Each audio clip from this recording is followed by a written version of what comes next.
প্রচণ্ড গরমের মধ্যে ওজন বাড়ায় আবার পানি শূন্যতা কমায় সুন্নতি দুইটি খাবার। এই দুইটি সুন্নতি খাবারের ব্যাপারে আপনি জানেন কি না জানি না।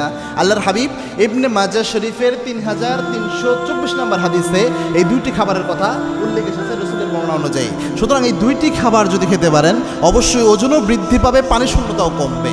গুরুত্বপূর্ণ একটা বিষয়। দুইটি খাবারের মধ্যে প্রথম যে খাবারটা সেটা হচ্ছে শশা।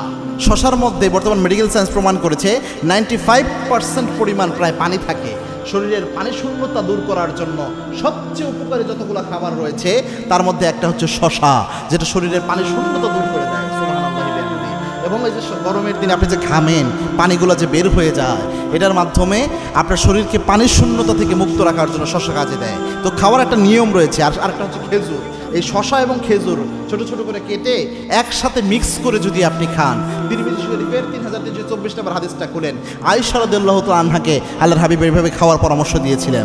আয়েশা রাদিয়াল্লাহু তাআলা আনহা বলছেন, আমি প্রথম অবস্থায় একটু হালকা ওজনের ছিলাম, একটু ওজন কম ছিল আমার, তেমন মোটা তাজা আমি ছিলাম না।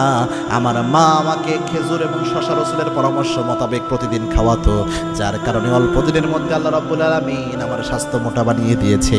মোটামুটি একটা ব্যালেন্স স্বাস্থ্য হয়েছে। যারা অতিরিক্ত চিকন তারা চেষ্টা করবেন এই গরমের দিনে, যেহেতু গরমের দিন শশা পাওয়া যায় আবার খেজুরও পাওয়া যায়, তো অল্প অল্প ছোট ছোট করে হলেও খেজুর শশা একসাথে খাওয়ার জন্য একটা সুন্নতের আয়েশা রাদিয়াল্লাহু তাআলা আনহার একটা আমলও হয়ে গেল আপনার। পাশাপাশি আপনার ওজন একটু বাড়বে, আবার পানির শূন্যতা গরমের মধ্যে আপনার কমানোর জন্য এই সুন্নতি খাবারটা সবচেয়ে কাজে দিবে।